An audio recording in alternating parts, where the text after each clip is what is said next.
Arrange marriage ಮಾಡ್ತಾರೆ. ವರ ಯಾರು ಅಂದಾಗ ಶಿಶುಪಾಲ ವರ ಅಲ್ಲ ವರಾಹ ಬೇಕಾದಾಗೆ ಅವನಿಗೆ ಕೊಡೋದು. ಹಾಗೆ ಅವನಿಂದ ರುಕ್ಮಿಣಿಗೆ ತರಿಸೋದು. ನಿನ್ನ ತಲೆಯಲ್ಲಿ ಯಾರು ಜಗತ್ತಂದ್ರೆ ಕಣ್ಣನ್ನು ಮುಚ್ಚಿ ಕಣ್ಣು ತೆಗೆಯುವವರಲ್ಲಿ ಜಗತ್ತನ್ನೆಲ್ಲ ನಿರ್ಮಾಣ ಮಾಡುವ ಲಯ ಮಾಡುವ ಲಕ್ಷ್ಮೀದೇವಿಗೆ ಬರೀ ಹಣವನ್ನು ಕೊಡ್ತಾಳೆ. ಆಳವಂತೆ ಯೋಗ್ಯತೆ ಲಕ್ಷ್ಮೀದೇವಿ. ಹಾಗಾಗಿ ಲಕ್ಷ್ಮಿಯ ಯೋಗ್ಯತೆ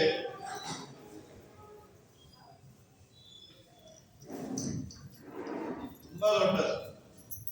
ಮಹಾಲಕ್ಷ್ಮೀ ದೇವಿ ಸಾಮಾನ್ಯರಂತೆ ನಟನೆ ನಾಟಕ ಚೆನ್ನಾಗಿ ಆಗಿಬಿಡ್ತಾರೆ. ಒಂದು ಪತ್ರವನ್ನು ಬರೆದೆ ನಮ್ಮ ದಾಸರಂತ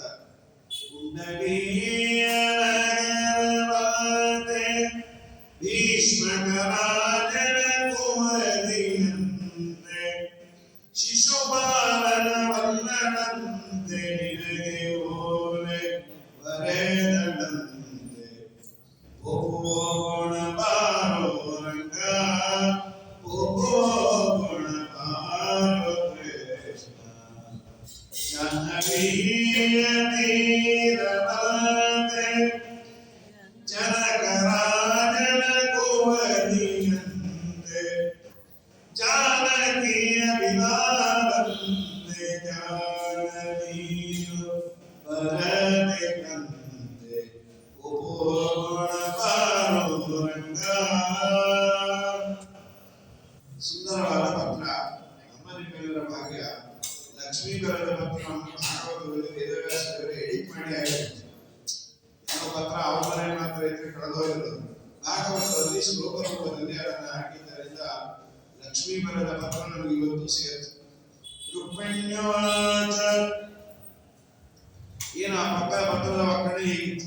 ಶುದ್ಧಾಗುಣ ಭುವನ ಸುಂದರ ಸಂಗಮಾಸ್ತೆ ನಿರ್ವಿಶ್ಯಕರಣ ವಿವರಂ ಹರತೋದ್ಗತಾಪಂ ರೂಪಂ ಪರಂ ಭುವನ ಮಂಗಲ ಮಂಗಲಂತೆ ತ್ವಯ್ಯಚ್ಯುತ ವಿಶದಿ ಚಿತ್ನವಪತ್ರಪಮ್ಮೆ.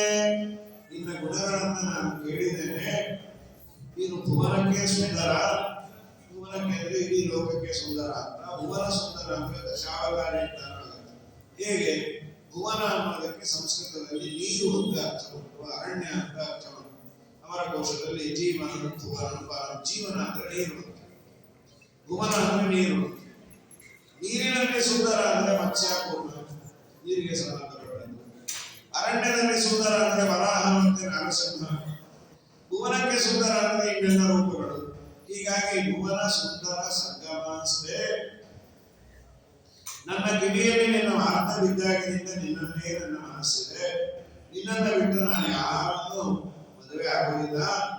ಕಾರ್ತಾಮಕುಂದನಾದಿ ಗುಣರೂಪಶೀಲ ವಿದ್ಯಾಮಯ ದ್ರವಿಡ ನಾಮ ವೀರಾತ್ಮತುಲ್ಯಂ ಕ್ರೀಡಾವತಿ ಗುಣವತಿ ನವನೀತ ಕನ್ಯಾ ಕಾಲೇಂದ್ರ ಸಿಂಹನ ರಣೋಗ ಮನೋಭಿರಾಮಂ.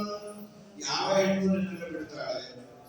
ಮಹತಿ ಗುಣರೂಪಶೀಲ, ಒಳ್ಳೆ ಕುಲದಲ್ಲಿ ಹುಟ್ಟಿದ ಹೆಣ್ಣು, ತನಗಿಂತ ಚೆನ್ನಾಗಿರೋನು, ತನಗಿಂತ ಒಳ್ಳೆ ಯೋಗ್ಯನಾದವನು, ವಿದ್ಯಾವಂತ ಬುದ್ಧಿವಂತ ಇರಬೇಕು ಅಂತಾರೆ. ನಿನಗೆ ಕಂಪೇರ್ ಮಾಡಲಿಕ್ಕೆ ಉಪಮಾನ ಮಹೋ ನದೃಶ್ಯತೆ ಕವಿಗಳಿಗೆ ಇತರೆ ತರಮಿನ ಅಂತ ಯಾವ ಅಂಶದಲ್ಲೂ ದೇವರಿಗೆ ಕಂಪೇರ್ ಮಾಡಲಿಕ್ಕೆ ಯಾವ ಪದಾರ್ಥವೂ ವಿಲಕ್ಷಣವೇ.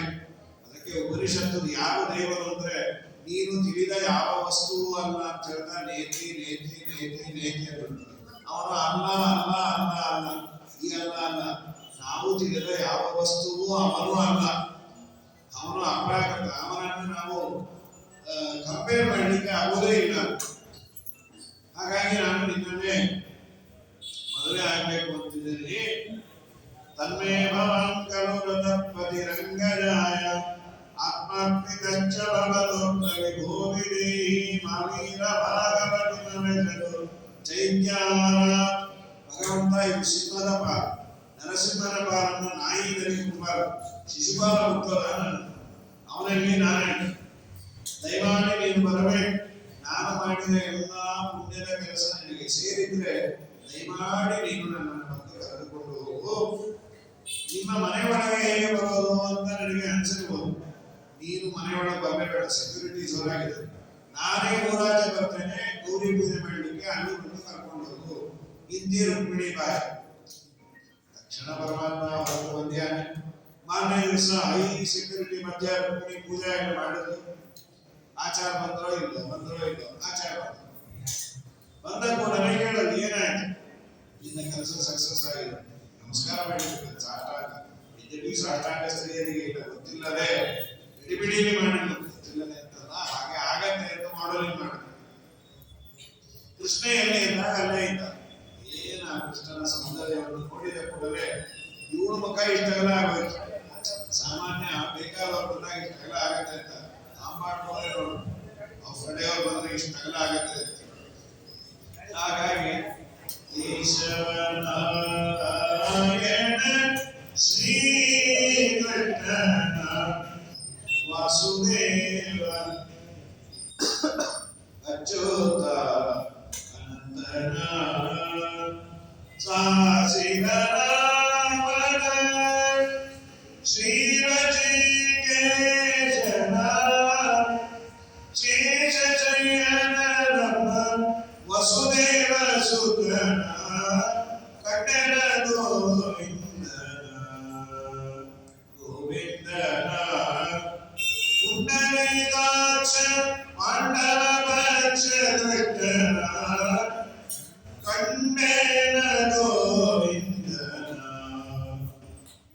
ನೋಡಿ ರಥದಿಂದ ರಥಕ್ಕೆ ರುಕ್ಮಿಣಿಯ ರಥದಿಂದ ಕೃಷ್ಣನ ರಥಕ್ಕೆ ಬಂದು ಹೋಯ್ತು. ರುಕ್ಮಿಣಿ ಅಣ್ಣ ರುಕ್ಮಿಣಿಯನ್ನು ಅಟ್ಟಿಸಿಕೊಂಡು ಬಂದ. ನರ್ಮದಾ ತೀರದಲ್ಲಿ ಯುದ್ಧ ಆಯ್ತು. ದೇವರು ಮಾಡಿದಾಗ ರುಕ್ಮಿಣಿ ಕೈ ಹಿಡ್ಕೊಂಡ. ದೇವರನ್ನ ಏನ್ ಯೋಚನೆ ಮಾಡಬೇಡ, ಬಾಣ ಮಾಡಿದಲ್ಲ ಅದೇ ಯೋಚನೆ ಎಂದರು. ಇಲ್ಲ ತಲೆ ತೆಗಿಬೇಕಾಗಿತ್ತು, ಕೂದಲು ತೆಗಿತೀನಿ ಅಂತ ತಲೆಯ ಕೂದಲನ್ನು ತೆಗೆದ.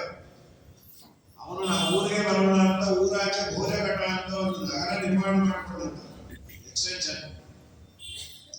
ಇದಾದ ಮೇಲೆ ದ್ವಾರಕಾ ಪಟ್ಟಣಕ್ಕೆ ಕೃಷ್ಣ ಕರೆದುಕೊಂಡು ಹೋದಾಗ ದ್ವಾರಕಾದಲ್ಲಿ ಮೂಲಮಾಧವ ಅಂತ ಒಂದು ಸ್ಥಳ, ರುಕ್ಮಿಣಿಯ ವಿವಾಹವಾದ ಸ್ಥಳ ತೋರಿಸ್ತಾರೆ. ಹೋದಾಗ ಅಲ್ಲಿ ಹೆಣ್ಣಿನ ಕಡೆ ಗಂಡಿನ ಕಡೆ ಇವರೇ ದೇವಸ್ಥಾನದಲ್ಲಿ ನಾವು ಸೇವೆ ಕೊಟ್ಟಿರ್ತೀವಲ್ಲ, ಶ್ರೀನಿವಾಸ ಕಲ್ಯಾಣ ಅಂದ್ರೆ ಯಾರು ಬೀಗರು ಬರ್ಬೇಕು, ಆಕಾಶ ರಾಜ ಬರ್ತಾರೆ, ನಾವೇ ಆಕಾಶ ರಾಜ. ನಮ್ಮ ಹುಡುಗಿ ಕೊಡ್ಬೇಕಾದ್ರೆ ಕಂಡೀಷನ್ ಇದೆ, ವಾದಿರಾಜ. ಶ್ರೀನಿವಾಸ ನಮ್ಮ ಹುಡುಗಿ ರುಕ್ಮಿಣಿಯನ್ನು ಕೃಷ್ಣನಿಗೆ ಕೊಡ್ಬೇಕಾದ್ರೆ ಕೆಲವು ಕಂಡೀಷನ್. ಏನದು? ಆರ್ಯಸ್ವಭಾಯ ಇದಿ ಬಾಲಕಾಯ ನೈಗೋಪದಿಶ್ಯಾನ್ ನಮುನಕ್ಕದಾಮಿ ಈನಾಂತರೆ ಜಂತಪಿರಾತ್ರ ಗುಪ್ಪೇತೆ ತಾಂತರೇ ಒಂದು ವರನ ವರಯೇದ್ವರಿಷ್ಠ. ನಮ್ಮ ಮಗಳನ್ನು ನಾವು ಚೆನ್ನಾಗಿ ಬೆಳೆಸಿದ್ದೇವೆ, ಮುದ್ದಾಗಿ ಬೆಳೆಸಿದ್ದೇವೆ. ಅವಳಿಗೆ ಭಾರ ಎತ್ತಿ ಗೊತ್ತಿಲ್ಲ, ಯಾವ ಕೆಲಸವೂ ಮಾಡಿ ಗೊತ್ತಿಲ್ಲ. ನೀವು ನೀರು ತಗೊಂಬ, ಸೇದು, ಉಪ್ಪೋದು, ಮುಟ್ಟೋದು ಏನೋ ಹೇಳಬಾರ್ದು. ಏನೇ ಮಾಡೋದ್ರು ನೀವು ಮಾಡಬೇಕು, ಅವಳು ನೀರು ಚಲ್ತಾ ಇರ್ತಾಳೆ ನೋಡ್ತಾ ಗೊತ್ತಿರ್ತದೆ. ಅದಾದ ಮೇಲೆ ಗುಡಿ ಸಾಲ ಗುಡಿ ಕುಟ್ಟೋದು ರುಬ್ಬೋದು ಇಲ್ಲ. ನೀವು ಅಡಿಗೆ ಮಾಡಿದ್ರೆ ಅವಳು ತಿಂತಾಳೆ. ಈ ವ್ಯವಸ್ಥೆ ನಮ್ಮಲ್ಲಿದೆ. ಇವತ್ತಿನ ಕಂಡೀಷನ್ ಅವತ್ತೇ ಆಗಿರುವಾಗ ಇನ್ನೇನೇನು ಸಂದೇಶ ಮತ್ತೆ ನಮ್ಮ ಹುಡುಗಿ ಮೇಲೆ ಕೋಪ ಮಾಡ್ತಾರೆ. ಅವಳೇನೇ ಮಾಡಿದ್ರು ನಗಾಗ್ತಾ ಇರ್ಬೇಕು. ಯಾವುದೋ ಬಾಟ್ಲಿ ಬೀಳಿಸ್ತಾಳೆ, ಪಾತ್ರೆ ಬೀಳಿಸ್ತಾಳೆ. ಏನ್ ಬೀಳಿಸಿದ್ರು? ಚಿನ್ನ ಬಾಟ್ಲಿ ಬಿದ್ದ ನಾ ಬಳಿತೀನಿಲ್ಲ, ಇನ್ನೊಂದೆರಡು ಬೀಳಿಸು ಅನ್ಬೇಕು. ಯಾಕೆ ಬಿತ್ತು ಏನು ಅನ್ಬಾರ್ದು. ಆಮೇಲೆ ಇನ್ನೂ ಏನು, ನಾವು ಪತ್ರ ಹಾಕ್ತೀವಿ, ನೀನು ಕಳಿಸ್ಬಿಡ್ಬೇಕು. ಅವತ್ತು ಇವತ್ತು ನಿನ್ನೆ ಹೋಗಿದ್ಯಾ ಗಾಢ ಅನ್ಬಾರ್ದು. ಸಂದೇಶ ಮಾತ್ರ ಅವಿವೀಕ್ಷೆ ಹರೇ ಅನ್ನ ಸಂಪ್ರೇಷಿಸಿ ಕರಿಷ್ಯಸಿ ನಾ ಅನ್ಯ ಪತ್ನಿ. ಆದ ಮೇಲೆ ಯಾವಾಗಲೂ ನಗನಗುತ್ತಾ ಇರ್ಬೇಕು ನಮ್ಮ ಹುಡುಗಿ. ಅದಕ್ಕೆ ಏನ್ ಮಾಡ್ಬೇಕು? ಅವ್ರ ಅಪ್ಪ ನೋಡ್ತಾರೆ, ನಿಮ್ಮಪ್ಪ ಎಷ್ಟು ಒಳ್ಳೆಯವನು, ನಿಮ್ಮಪ್ಪ ಕೊಟ್ಟು ವಾಚ್ 3 ತಟ್ಟೆ ತಿಂದು ಹಿಂದೆ ಹೋಗಿಲ್ಲ, ಮುಂದೆ ಹೋಗಿಲ್ಲ, 3 ಅಂಗಡಿ ಕೊಟ್ಟೆ, ಅಂಗಡಿಯೇ ಮುಂದೋಯ್ತು. ಇದು ನೋಡಿದಾಗೆಲ್ಲ ಜಡಬಂಧೋಪಾಖ್ಯಾನ ನೆನಪಾಗತ್ತೆ. ಅಂತೂ ನಿಮ್ಮಪ್ಪ ನನಗೆ ಭಾಗವತ ಸಂದೇಶ ಕೊಟ್ಟಾಗಿದೆ. ಈಗ ಉಳಿದೆ ಆಯ್ತು. ಇಷ್ಟೆಲ್ಲ ನನ್ನ ದೇವರಲ್ಲ, ನಮ್ಮನೆ ಕೆಲಸ ಮಾಡ್ತಾಳೆ. ನಿಮ್ಮನೆ ಡೈಮೆನ್ಷನ್ ಏನು? ಏನಿಲ್ಲ, ಬ್ರಹ್ಮಾಂಡವೇ ಸಹಿತು. ಅದರಲ್ಲಿ 14 ಅಂತಸ್ತು ಮನೆ, ಅನಂತ ಜೀವರಾಶಿಗಳು. ಅವ್ರಿಗೆ 2 ಊಟ, 2 ತಿಂಡಿ, 2 ಕಾಫಿ. ಓ ಇಂದ 8 ಜನಕ್ಕೆ ಮಾಡೋಕ್ಕಾಗತ್ತಾ? ಅವಳು ಹೂವನ್ನು ವಿಶ್ವಸ್ಥಿತಿ ಪ್ರಳಯ ಸರ್ಗಮ ವಿಭೂತಿ ವೃತ್ತಿ ಪ್ರಕಾಶ ನಿಯಮ ವೃತ್ತಿ ಬಂಧ ಮೋಕ್ಷ ಯಸ್ಯಾಪಂಗಲವ ಮಾತ್ರತ ಊರ್ಜಿತ ಸಾಶಿಕಡಕ ಬಲವತ್ಯಜಿತಂ ನಮಾಮಿ. ಜಗತ್ತಿನ ಸೃಷ್ಟಿ ಸ್ಥಿತಿ ಲಯ ನಿಯಮನ ಜ್ಞಾನ ಅಜ್ಞಾನ ಬಂಧ ಮೋಕ್ಷ ಎಲ್ಲದರ ನಿಯಮಗಳು ನಿಯಂತ್ರಗಳು ಲಕ್ಷ್ಮೀದೇವಿ. ಇಷ್ಟೆಲ್ಲ ಮಾಡುವ ಲಕ್ಷ್ಮೀದೇವಿಗೆ ಯಾವ ಶ್ರಮವೂ ಇಲ್ಲ. ಕಣ್ಣು ಮುಚ್ಚಿ ಕಣ್ಣು ತೆಗೆಯುವುದರನ್ನೇ ಮಾಡ್ತಾರೆ. ಕಟಾಕ್ಷ ಬಲ ಸುಮ್ಮನೆ ಈಗ ನೋಡೋರೆಲ್ಲ ಆಗುತ್ತೆ. ಇಂಥ ಯೋಗ್ಯತೆ ಅವಳಿಗೆ ಬಂದದ್ದು ದೇವರ ಕೃಪಾದೃಷ್ಟಿ ಅವಳ ಮೇಲೆ ಬಿದ್ದದ್ದರಿಂದ. ಇದು ಲಕ್ಷ್ಮೀದೇವಿಯ ಯೋಗ್ಯತೆ ತಾಕತ್ತು. ಅನಾಯಾಸವಾಗಿ ಎಲ್ಲ ಮಾಡ್ತಾರೆ. ಆದ ಮೇಲೆ ಅಂತರ್ಪಟ ಹೇಳಿದೆ ಲಕ್ಷ್ಮೀ ವ್ಯತ್ಯಮನಿಂದ ಕಮಲಮೋ ಪೌತ್ರಶ್ಚಂದ್ರ ವಿಭೂಷಣ ಸುರಗುರು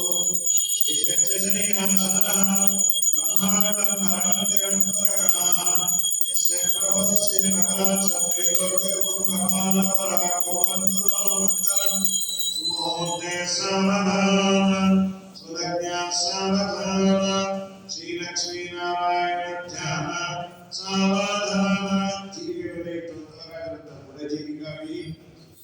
ಅದಾದ ಮೇಲೆ ಮಾಂಗಲ್ಯಂ ತಂತುನಾನೇನ ಜಗಜ್ಜೀವನ ಹೇತುನ ಗಂಟೆ ಬಂದಾಗಿಸುವಗೆ ಚಿರಜೀವ ವಯಾಸ ಮಾಂಗಲ್ಯ ಧಾರಣೆಯಾಗಿದೆ. ದ್ವಾರಕಾಲದಲ್ಲಿ ಸಂತೋಷ ಆಯ್ತು, ಚೆನ್ನಾಗಿ ನೋಡ್ಕೊಂಡ. ಇವರು ಮದುವೆ ಮುಂಚೆ ಮಾತು ಕೊಡ್ತಾರೆ, ಈಗ ಏನ್ ಹೇಳಿದ್ರು ಆಯ್ತು. ಆಮೇಲೆ ಮಂಡೆ ಊರು ಸುತ್ತು ಬಾಯಾಗ್ಬಿಡ್ತಾರೆ. ನಮ್ಮ ದೇವರಾಗಲ್ಲ, ಮಾತು ಕೊಟ್ರೆ ಎಂದು ಕೊಡಲ್ಲ, ಕೊಟ್ಟ ಮೇಲೆ ಬೇಕಾದಾಗಲೇ ಇರಲ್ಲ. ಲಕ್ಷ್ಮೀದೇವಿ ಚೆನ್ನಾಗಿ ನೋಡ್ಕೊಂಡ. ನಿಮಗೆ ಗೊತ್ತು ಇವು ಎಷ್ಟು ಉದ್ದಾರ ನೋಡ್ಕೊಂಡ. ಅವಳು ಎಲ್ಲಿ ಹಡಿದ್ರೆ ಅವಳ ಸೌಂದರ್ಯ ಕಮ್ಮಿ ಆಗತ್ತು ಅಂತ ಹೇಳಿ ತಾನೇ ಆಡ್ಕೊಂಡ. ಯಾವ ಗಂಟು ಮಾಡ್ಲಿಕ್ಕಾಗ ಮಗು ನೋಡ್ಕೋಬಹುದು, ಬಾಣಂತರ ಮಾಡ್ಬೋದ್ರಿ. ಅವನೇ ಬಾಣಂತರ ಮಾಡಿಸ್ಕೊಂಡ. ಪ್ರಣಯ ಕಾಲದಲ್ಲಿ ಆಲದೆಲೆಯ ಮೇಲೆ ಮಲಗಿದಾಗ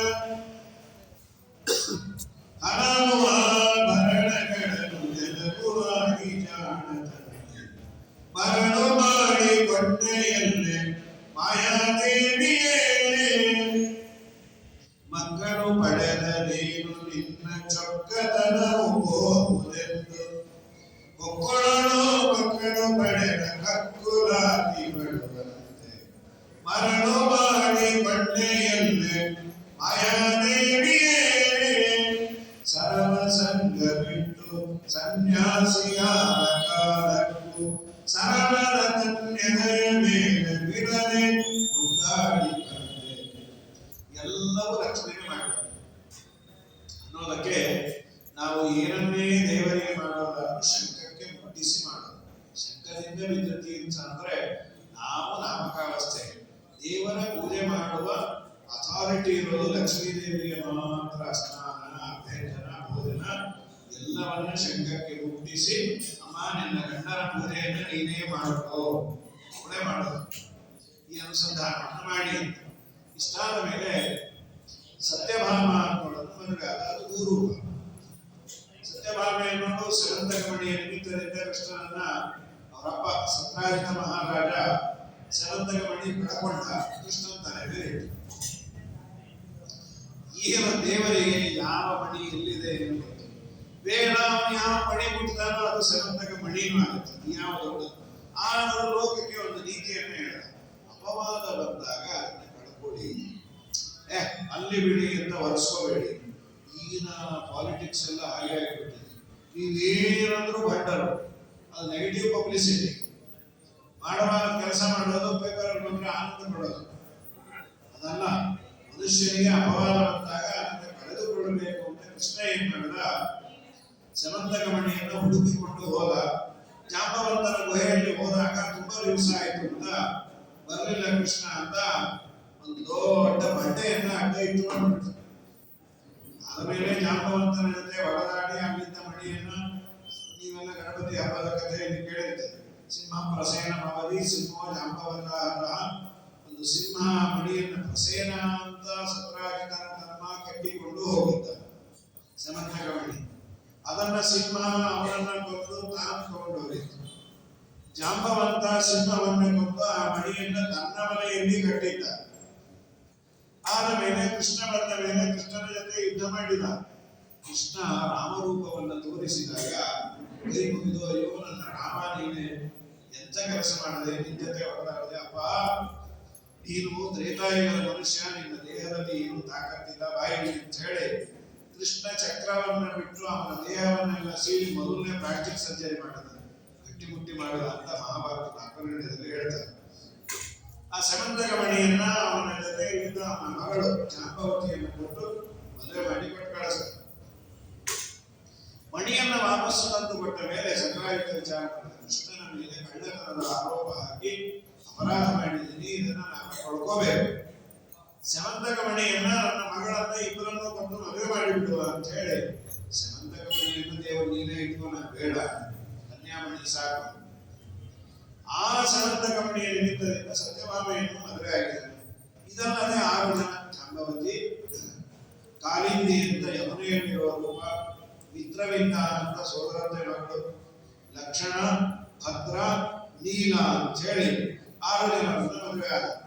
ಇದಲ್ಲದೆ ನರಕಾಸುರನ ಮನೆಯಲ್ಲಿ 16,100 ಜನ ಅಗ್ನಿ ಪುತ್ರರು, ಅಗ್ನಿದೇವರ ಮಕ್ಕಳು, ಗಂಡು ಮಕ್ಕಳು ಕೃಷ್ಣನ ಅಂಗಸಂಗ ಬೇಕು ಅಂತ ತಪಸ್ಸು ಮಾಡಿ ಹೆಣ್ಣಾಗಿ ಹುಟ್ಟಿದ್ರು.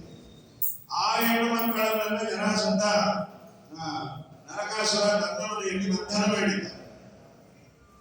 ಕೃಷ್ಣ ಇದೇ ಸಮಯಕ್ಕೆ ಇಂದ್ರದೇವರು ಒಂದು ಪ್ರಾರ್ಥನೆ ಮಾಡಿದ್ರು.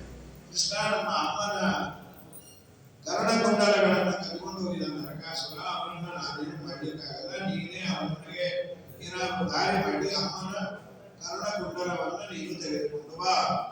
ಹಾಗೆ ಆಗಲಿ ಅಂತ ಗರುಡಾರೂಢನಾಗಿ ಕೃಷ್ಣ ಮತ್ತೆ ಸತ್ಯಭಾಮ ಯುದ್ಧವನ್ನು ಮಾಡಿ ನರಕಾಸುರನನ್ನು ಕೊಂದಾಕಿ ಅದನ್ನು ಕೊಟ್ಟು. ಅಲ್ಲಿ ಪಾರಿಜಾತ ವೃಕ್ಷವನ್ನು ನೋಡಿದಾಗ ಬೇಕು ಅಂತ ಸತ್ಯಭಾಮ ಅಂತ ಭಾಗವತದ ವರ್ಷ ಅಂದದ್ದು ನಿಜ. ಅವರೆಲ್ಲ ಬೇಡ, ಇದನ್ನು ತಗೊಂಡ ಬೇಡ ಅಂತ ಯುದ್ಧ ಮಾಡಿ ಎಲ್ಲ ದೇವತೆಗಳು ಸೋತು ಅಂತ ಭಾಗವತ ಸೋತಿದ್ದು ನಿಜ. ಇನ್ನೊಂಚೂರು ವ್ಯತ್ಯಾಸ ಹರಿವಂಶದಲ್ಲಿ ಮಹಾಭಾರತದ ಆಕರಣೆಗಳಿದೆ. ನಾರದರು ಒಂದು ಹೂವ ತಂದ್ಕೊಟ್ಟು ಅದನ್ನ ರುಕ್ಮಿಣಿಗೆ ಮಾಡಿಸ್ತಾರೆ. ನಾರದರು ಸುಮ್ಮನೆ ನೀನು ರುಕ್ಮಿಣಿ ಕಂಡ್ರೆ ಮಾತ್ರ ಇಷ್ಟ, ಹೌದು ಮಾತ್ರ ಅನ್ನಂತೂ ಹೇಗೋಯ್ತು ಸತ್ಯಭಾಮ, ನನ್ ಕಂಡ್ರೆ ನಿಮ್ಗೆ ಇಷ್ಟ ಇಲ್ಲ, ನಿನ್ ಕಂಡ್ರೆ ಇಷ್ಟ ಚಿನ್ನ ಅಂತ. ಮತ್ತು ಯಾರೋ ಹೇಳಿದ್ರು ಕೃಷ್ಣ ಬಂದ ರಾತ್ರಿ ಭಾಗವತ ಯಾರೋ ನಾನು ಅಂದಾಗಿ, ನಾನು ತಾನು ಅಂದ್ರೆ ಗೊತ್ತಾಗಲ್ಲ ಸರಿಯಾಗಿ, ಗಂಡ ಹೆಂಡತಿ ನಾನು ತಾನು ಅಂದ್ರೆ ಗೊತ್ತಾಗುತ್ತೆ. ಅಪರೂಪಕ್ಕೆ ಬೇರೆ ಎಲ್ಲಾರು ನಾನು ತಾನು ಅಂದ್ರೆ ಗೊತ್ತಾಗುತ್ತೆ. ಫೋನ್ ಮಾಡಿ ನಾನು ಗಂಟು ಗಟ್ಟಿರುತ್ತೆ, ಯಾರೋ ಏನೋ ಗೊತ್ತಾಗುತ್ತೆ. ಸರಿ 1000 ಜನ ಬೇಡ, ಇಡೀ ಉಪನ್ಯಾಸವೇ ಸರ್ವನಾಮ ಮುಗಿಸ್ಬಿಟ್ರೆ ಗತಿ. ನಿನ್ನೆ ನಾವೆಲ್ಲ ಸೇರಿ ಅದನ್ನ ಮಾಡಿದ್ವಿ, ನೀವು ಅದನ್ನ ಮಾಡಿದ್ರೆ ಇದಾಗತ್ತೆ. ನಾನು ಮೊನ್ನೆ ಅವ್ರಿಗೂ ಅದನ್ನೇ ಹೇಳಿದ್ದೆ, ಅವ್ರು ಇದನ್ನೇ ಮಾಡಿದ. ನೀವು ಬೇಕಾದ್ರೆ ಅವರನ್ನು ಕೇಳಿ, ಇವ್ರಂದ್ರು ಅವ್ರು ಯಾರು ಅದೇನು ಇದೇನು, ಅದು ಸಿಕ್ಕಿದ ಮೇಲೆ ಇದನ್ನು ಹೇಳ್ತೀನಿ ಅಂತ ಅವ್ರು. ಹಾಗಾಗಿ ನಾನು ಅಂದ್ರೆ ಯಾರು, ಯಾರಿರುವೆ ಕುಬೇರೇಶ್ವರ ವಾಣಿಯೇ ಆರುವೀನಗೆ ಈ ಸರಿರಾತ್ರಿಯಲ್ಲಿ ಬಂದೇ. ಇನ್ಯಾರು ಗೊತ್ತಿಲ್ಲ, ದೇವರ ಬಯೋಡೇಟಾ ಹೇಳದಂತೆ. ನೀರೊಳು ಮುಳುಗಿದ ನಿಗಮಚೋರನ ಕೊಂದ ನೀರಜಾಕ್ಷರೆ ಭಾವೇ, ನಾನು ನೀರಜಾಕ್ಷರೆ ಭಾವೇ. ನಾರುವ ಮೈಯನು ತೋರದೆ ಎಂದೊಳು ಸಾರಿ ದೂರನಿ ಕೋರಕ, ಸಾರಿ ದೂರನಿ ಹೋಗೋ. ಮತ್ಸ್ಯಾವತಾರಗಳ ವಾಸನೆ ಒಳ್ಳೆ ಮೀನು, ಅದು ಆ ಮೀನು ವಾಸನೆ ಬರುವಾಗ ಸಕ್ಕರೆ ಹಚ್ಚಿದ ಮೀನಿದ್ದ ಹಾಕದು, ಜ್ಞಾನಾನಂದಾತ್ಮಕವಾದ ಮೀನು ಕಾಟ. ಮಂದರಗಿರಿಯನು ಬೆನ್ನಡಿ ತನ್ನ ಸುಂದರ ವದನನೆ ಭಾವೇ, ನಾನು ಸುಂದರ ವದನನೆ ಭಾವೇ. ಇಂದು ನಿನಗೆ ತಕ್ಕ ಭಾರಗಳಿಲ್ಲವಯ್ಯ, ಸಿಂಧುವಿನೊಳಗೆ ನಿಗೋರಕ, ಸಿಂಧುವಿನೊಳಗೆ ನಿಗೋಗೋ. ಅದು ಆಗಲ್ಲ. ಈ ಒಂದೊಂದೇ ಹೇಳಿದ ಕೃಷ್ಣಾವತಾರವನ್ನು ಹೇಳಿದ 16,108 ಸುರತಿಯರ ಮದಿಯಲ್ಲಿದ್ದವನೇ ಭಾವೇನನು ಬದಿಯಲ್ಲಿದ್ದವನೇ ಭಾವೆ. 16,108 ಜನರ ಗಂಡ ಹೆಂಡತಿ ಸಮಾಧಾನ ಮಾಡಬೇಕಾಗಿದ್ದು ಹೇಳಿದ್ರು ಬಿಡ್ತಾಳೆ ಅಂದ್ರೆ ಚಿನ್ನ ನೀನಾದ್ರು ನಾನು ಇನ್ನೂ 5-6 ಜನ ಗೊತ್ತು ಮೂತಿ ಹೊಡಿತೀನಿ ಅಂತ ರಾಜರು ಅದೇ ನಿಟ್ಟಿನಲ್ಲೇ ಮಾಡಿದ್ದಾರೆ ಸಾಹಿತ್ಯ. ಕದನಕ್ಕೆ ಬೇರೊಂದು ಮಾರ್ಗಗಳಿಲ್ಲವಯ್ಯ ವದನ ಮುಚ್ಚಿಕೊಂಡು ಜಗಳ ಬೇರೆ ಟೈಮ್ ಇಲ್ಲ ಆ ಸ್ಪಿರಿಟ್ ಅಲ್ಲೇ ಅದೇ ಸರಿ ನೀನು ಗೊತ್ತಿಲ್ಲ ಅನ್ನೋ ಹಾಗೆ ಯಾಕೆಂದ್ರೆ ಇರುವುದೇ ನಾನು ನೀನು ಈರಣ್ಣ ಬಸವಣ್ಣ ಇದ್ದಾರೆ ಪ್ರಳಯ ಕಾಲದಲ್ಲಿ ಸರ್ವ ಪ್ರಾಣಿಗಳನ್ನು ಉದರದಲ್ಲಿಟ್ಟುಕೊಂಡು ಶರಣದಿಯೊಳಗಿದೆ ಭಾವೇನನು ಶರಣದಿಯೊಳಗಿದೆ ಭಾವೆ. ಸಿರಿಯಾಯವಾದ ನನ್ನ ಚರಣಕ್ಕೆ ಎರಗುತ್ತ ತೆಗೆದಳು ಬಾಗಿನ ಭಾವೆ ಆಗ ತೆಗೆದಳು ಬಾಗಿನ ಭಾವೆ. ನೀನೋಡು ಹುಡುಗಿದ ನಿಗಮಚೋರನ್ನ ಕೊಂದ ನೀರಜಾಕ್ಷನೆ ಭಾವೇನನು ನೀರಜಾಕ್ಷನೆ ಭಾವೆ. ಈ ಮಾತಾಡೋಕೆ ಭಾಗವತ ಚಿನ್ನ ಹೋಗೋಣಪ್ಪ ಆಗ ಹೋಗಿ ಬಾರಿದಾಟ ಇಷ್ಟೆಲ್ಲ ಆದ ಮೇಲೆ ಕೃಷ್ಣ ಮತ್ತು ರುಕ್ಮಿಣಿಯ ಒಂದು ಪ್ರೇಮ ಕಲಹವನ್ನು ಹೇಳ್ತಾರೆ. ಕೃಷ್ಣ ರುಕ್ಮಿಣಿ ಜೊತೆ ಕೇಳದ ರುಕ್ಮಿಣಿ ನನ್ನನ್ನ ಯಾಕೆ ನೀನು ಮದುವೆ ಆದಿ?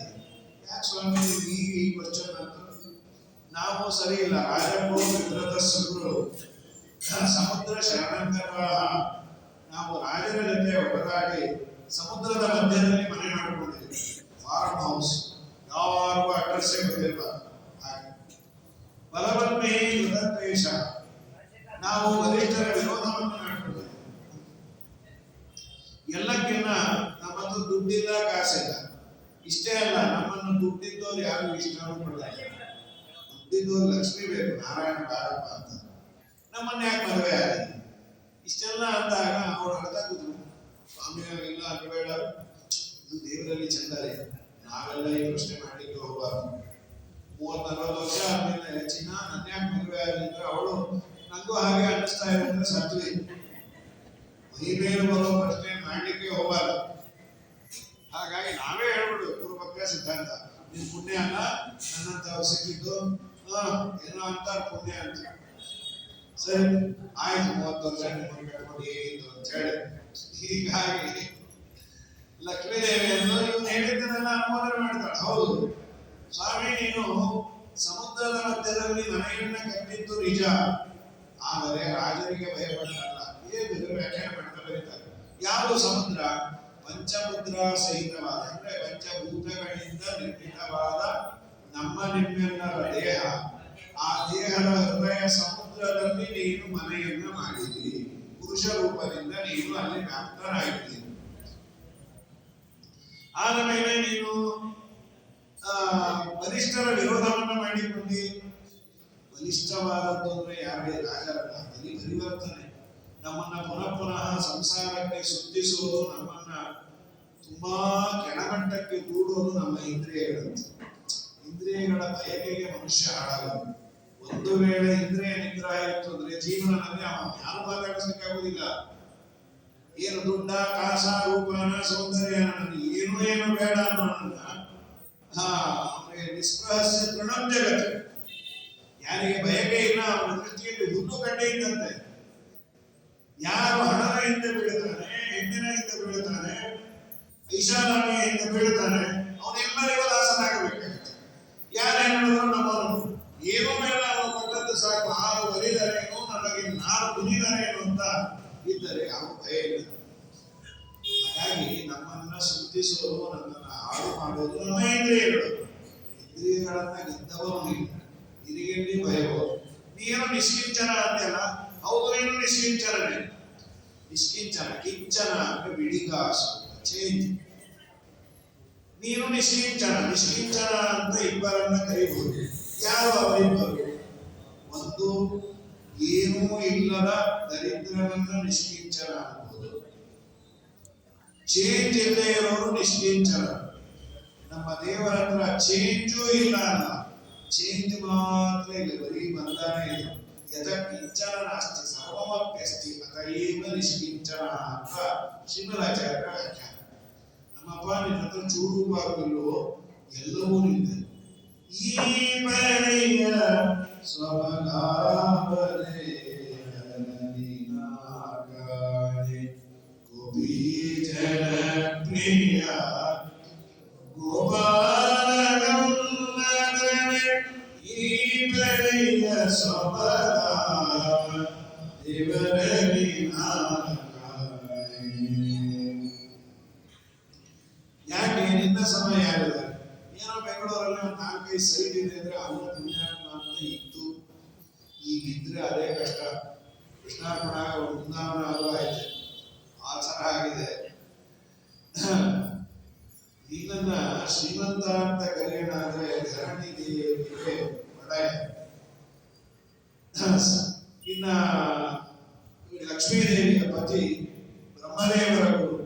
ಈ ಪರಿಯ ಸ್ವಭಾವ ದೇವರಲ್ಲಿ ಗೋಪಿ ಜನಪ್ರಿಯ ಗೋಪಾಲಗಂಗನೇ ದೊರೆಯತನದಲ್ಲಿ ನೋಡೆ ಧರಣಿ ದೇವಿಗೆ ನಮನ ಸಿರಿಯ ತನದಲ್ಲಿ ನೋಡೆ ಶ್ರೀಕಾಂತನು ಹಿರಿಯ ತನದಲ್ಲಿ ನೋಡೆ ಲೋಕಮೋಹಕನೀಯ ಗುರುತನದಲ್ಲಿ ನೋಡೆ ಜಗದಾದಿ ಗುರು.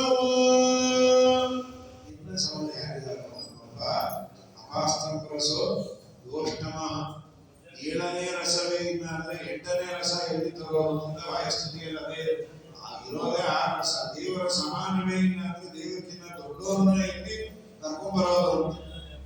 ಹಾಗಾಗಿ ಚೆನ್ನಾಗಿ ಸ್ತೋತ್ರ ಮಾಡಿ, ನಮ್ಮಪ್ಪ ನಿನ್ನ ಪಾದದ ದಾಸಿ ಅಂದ್ರೆ ಅದಕ್ಕಿಂತ ದೊಡ್ಡ ಭಾಗ್ಯ ಯಾರು ಉಂಟು ಯಾರಿಗಿಲ್ಲ. ಯಾಕೆ ಅಂದ್ರೆ ಯಾವ ಪಾದಾರವಿಂದಗಳನ್ನ ನೆನೆಯಬೇಕು ಅಂತ ಯದ್ವಾಂಚನ ನೃಪಶಿರೋಮಣ ಯುಂಗ ವೈನ್ಯ ಜಾಯಂತ ನಾಹುಷ ಗದಾಲಯ ಐಕಪತ್ಯಂ ರಾಜ್ಯಂ ವಿಸೃಜ್ಯ ಚಕ್ರವರ್ತಿಗಳು ಸರ್ವಸ್ವವನ್ನು ಪರಿತ್ಯಾಗ ಮಾಡಿ ಅರಣ್ಯದಲ್ಲಿ ಬಂದದ್ಯಾಕೆ ಅಂದ್ರೆ ಅರಮನೆಯಲ್ಲಿ ಸಿಗದ ಆನಂದ ನಿನ್ನ ಮಾದಕ ಫಲಗಳ ಧ್ಯಾನದಿಂದ ಸಿಗತ್ತೆ ಅಂತಲ್ವಾ. ಯಾರ್ಯಾರೋ ಸಾಮಾನ್ಯರಲ್ಲ, ನೃಪಶಿರೋಮಣಿಗಳು, ವೈನ್ಯ ವೀರನ ಮಗನಾದ ಮೃತ ಚಕ್ರವರ್ತಿ, ಮತ್ತೆ ವೈನ್ಯ ಜಾಯಂತ ಜಯಂತಿಯ ಮಗನಾದ ಭರತ ಚಕ್ರವರ್ತಿ, ನಹುಷನ ಮಗನಾದ ಯಯಾತಿ, ಇವರೆಲ್ಲರೂ ರಾಜ್ಯವನ್ನು ಬಿಟ್ಟು ಅರಣ್ಯದಲ್ಲಿ ಬಂದು ಗೆಡ್ಡೆಗೆಣಸು ತಿನ್ನದು. ಯಾಕೆ ಅಂದ್ರೆ ನಿನ್ನ ಪಾದ ಒತ್ತೋದಲ್ಲ, ಪಾದವನ್ನು ನೋಡಬಹುದು ಮುಂದಿನ ಅಂತ. ನಿನ್ನ ಪಾದದ ದಾಸಿ ಅಂದ್ರೆ ನನ್ನ ಭಾಗ್ಯ ಯಾರಿಗುಂಟು? ದೇವರು ನಿನ್ನನ್ನು ನಾನು ಟೆಸ್ಟ್ ಮಾಡಿದೆ ಅಂತ ಹೇಳಿ ಪಾಸ್ ಮಾಡಿದೆ. ಇದಾದ ಮೇಲೆ ಶ್ರುತಿಗೀತೆ ಅಂತ ಪ್ರಧಾನವಾದ ಘಟ್ಟ. ಅವಾಗೆಲ್ಲ ಸಪರೇಟ್ ಆಗಿ ಹೇಳಬೇಕು. ತುಂಬಾ ಸುಂದರವಾದ ಪ್ರಮೇಯಗಳು. ಪ್ರಸಂಗ ಏನು ಅಂದ್ರೆ ಶ್ರುತಿಗೀತೆ ಇದು ಪ್ರಳಯ ಕಾಲದಲ್ಲಿ ದೇವರ ಉದರದಲ್ಲಿ ಎಲ್ಲ ಜೀವನು ಮಲಗಿರ್ತಾರೆ. ಆದರೆ ವೇದಗಳು ಯಾವಾಗಲೂ ಇರುತ್ತೆ, ನಾಶವಾಗದ ಮಟ್ಟಿಗೆ. ವೇದದಲ್ಲಿ ವಿಧಿ ಹಾಗೂ ನಿಷೇಧದ ಮಾತುಗಳಿದ್ದಾವೆ. ಮಾಡು ಬಿಡು. ಈ ಮಾಡು ಬಿಡು ಅನ್ನುವ ಉಪನ್ಯಾಸವನ್ನ ಮಾಡಬೇಕಾದ್ರೆ ಯಾರಾದ್ರೂ ಕೇಳೋರಿರ್ಬೇಕಲ್ಲ. ಕೇಳೋರೇ ಇಲ್ಲದೆ ಇದ್ರೆ ಉಪನ್ಯಾಸ ಅಂತ ಹೇಗಾಗುತ್ತೆ? ಅದು ಪಾರಾಯಣ ಅಂತ ಆಗುತ್ತೆ. ಯಾವುದೇ ಒಂದು ರೂಲ್ಸ್ ಅಂಡ್ ರೆಗ್ಯುಲೇಷನ್ಸ್ಗೆ ಫಾಲೋ ಮಾಡೋರಿದ್ರೆ ಅದಕ್ಕೆ ಪ್ರಯೋಜನ ಉಂಟು. ಎಲ್ಲೋ ಮರುಭೂಮಿಯಲ್ಲಿ ತೆಗೆದುಕೊಂಡು ಹೋಗಿ ಹೆಲ್ಮೆಟ್ ಅನ್ನು ಹಾಕೊಂಡ್ಬರದೇ ಇದ್ರೆ ದಂಡ ಕಟ್ಟಬೇಕಾಗತ್ತೆ. 2 ವೀಲರ್ಸ್ ಅಲ್ಲಿ 2 ವೀಲರ್ ಓಡಾಡೋನೇ ಗತಿ ಇಲ್ಲ, ಅಲ್ಲಿ ಕಟ್ಕೊಂಡು ಏನು ಸಾಯ್ಬೇಕು. ಯಾರೋ ಅಂದ, ನಮ್ಮ ಮನೆಯಲ್ಲಿ ನನ್ನ ಮಾತೇ ನಡೆಯೋದು. ನಾನೆಲ್ಲಾದ್ರೂ ಬೋರ್ಡ್ ಬರೆಸಿ ಹಾಕ್ಬಿಟ್ಟಿದ್ದೀನಿ, ಹಾಲಲ್ಲೊಂದು, ರೂಮಲ್ಲೊಂದು, ವಚನಲ್ಲೊಂದು. 6 ಗಂಟೆಗೆ ಪ್ರತಿಯೊಬ್ಬರು ಸ್ನಾನ ಮಾಡಿರ್ಬೇಕು, 8 ಗಂಟೆಗೆ ಟಿಫನ್ನಿಗೆ ಬರಲೇಬೇಕು, 12 ಗಂಟೆಗೆ ಊಟಕ್ಕೆ ಬರಲೇಬೇಕು, ಮಧ್ಯಾಹ್ನ 4 ಗಂಟೆ ಕಾಫಿ, 8 ಗಂಟೆ ಊಟ, 10 ಗಂಟೆಗೆ ಲೈಟ್ ಆಫ್ ಮಾಡಿ ಬಿದ್ದುಕೋಬೇಕು. ಯಾರು ನಂಗೆ ಹೇಳಿಲ್ಲ ನಿಂಗೆ ಹೇಳಿಲ್ಲ ಅನ್ನಬಾರ್ದು. 5 ಕಡೆ 3 ವರ್ಷ ಮನೇಲಿ ಹಾಕಿದ್ದೀನಿ, ಈಗ ನಡೀತಾ ಇದೆ, ನಡೀಲೇಬೇಕಂತ. ನಿಮ್ಮ ಮನೇಲಿ ಎಷ್ಟು ಜನ ಇದ್ದೀರಿ? ಸದ್ಯಕ್ಕೆ ನಾವೊಬ್ಬನೇ ಬ್ಯಾಚುಲರ್ ಬೋರ್ಡ್ ನೋಡಕ್ಕೆ ಇನ್ನೊಬ್ಬ ಗತಿ ಇಲ್ಲ. ಬೋರ್ಡ್ ಮಂಗಳಾರತಿ ಮಾಡ್ತಾ ಇರಬೇಕು, ಪಾರಾಯಣ ಮಾಡ್ಕೊಂಡು ಕೂತಿರ್ಬೇಕು. ಯಾವುದೇ ರೂಲ್ಸ್ ಅಂಡ್ ರೆಗ್ಯುಲೇಷನ್ಸ್ ಮೊಬೈಲ್ಸ್ ಇದ್ರೆ ಅದಕ್ಕೆ ವ್ಯಾಲ್ಯೂ ಇದೆ. ಪ್ರಳಯ ಕಾಲದಲ್ಲಿ ಎಲ್ಲರೂ ದೇವರ ಉದರದಲ್ಲಿ ಬರೆಗಿದಾಗ ಸಂಧ್ಯಾ ಉಪವಾಸಿತ ಸಂಧ್ಯಾ ವಂದನೆಯನ್ನು ಮಾಡು, ಇವೆಲ್ಲವನ್ನ ಯಾರಿಗೆ ಹೇಳೋದು? ಅದಕ್ಕೆ ಉತ್ತರ ರೂಪವಾಗಿ ಹೇಳೋದು ಪ್ರಳಯ ಕಾಲದಲ್ಲಿ ಅದರ ಮಾಹಿತಿಯನ್ನು ಕೊಡ್ತಾರೆ. ಬ್ರಹ್ಮದೇವರ 100 ವರ್ಷ ದೇವರು ಮಲಗ್ತಾನೆ. ಮಲಗಿದಾಗ 87.5 ವರ್ಷ ಆಗಿದೆ, ಇನ್ನ 12.5 ವರ್ಷ ಬಾಕಿ ಇದೆ. ಆ 12.5 ವರ್ಷ ಬಾಕಿ ಇದ್ದಾಗ ದೇವರನ್ನು ಲಕ್ಷ್ಮೀದೇವಿ ಎಬ್ಬಿಸ್ತಾಳಂತೆ.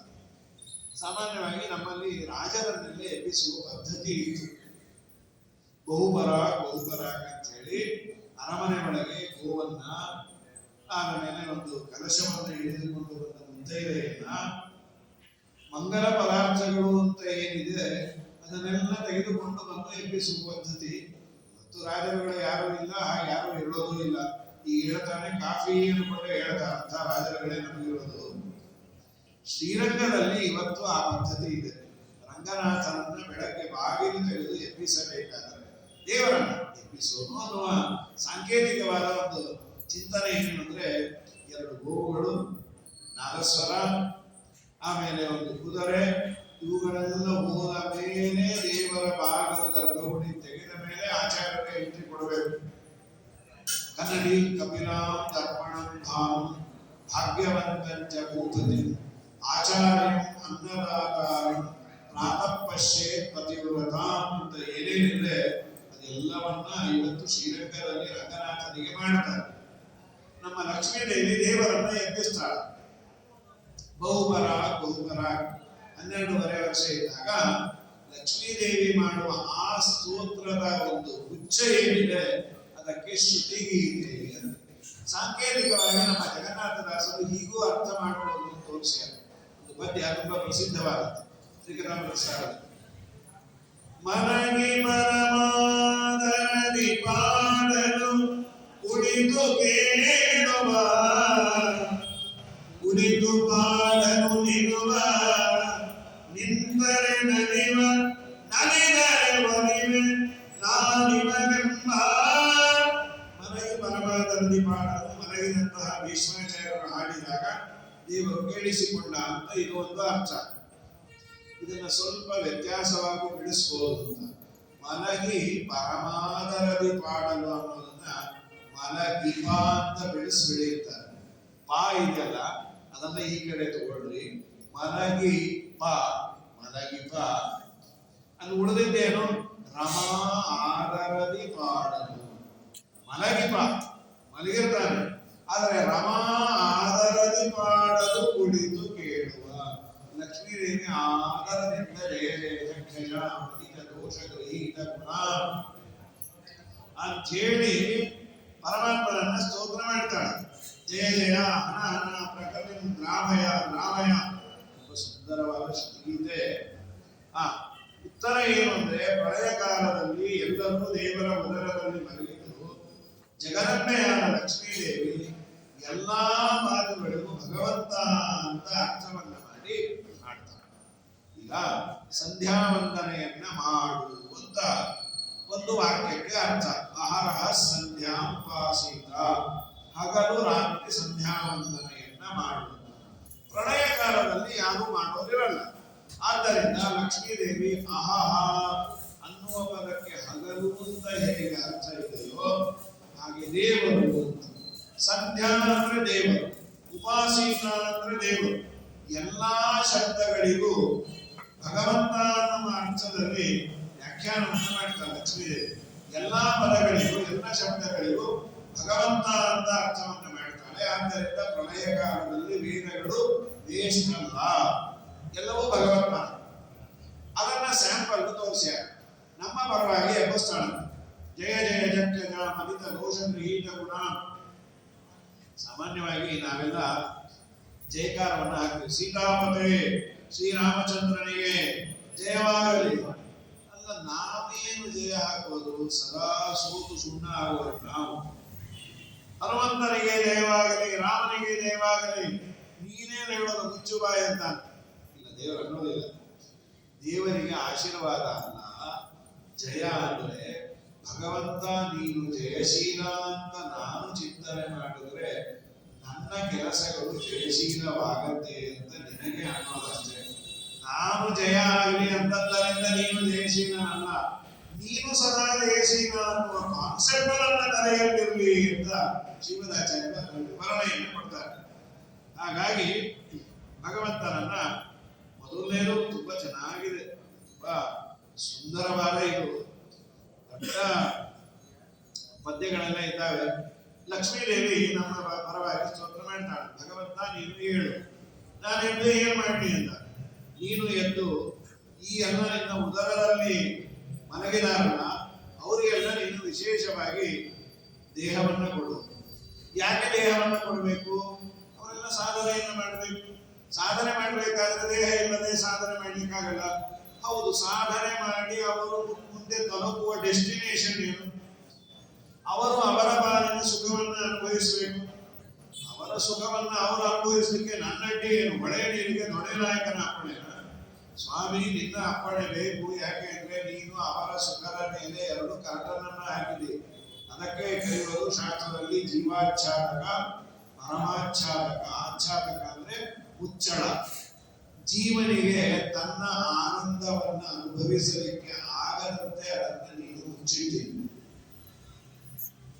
ನನಗೆ ನನ್ನ ದೇಹದಲ್ಲಿರುವ ದೇವರ ಜ್ಞಾನ ಇಲ್ಲ, ಪರಮಾತ್ಮನ ಜ್ಞಾನವೂ ಇಲ್ಲ, ಹಾಗೂ ನನ್ನ ಜ್ಞಾನವೂ ಇಲ್ಲ.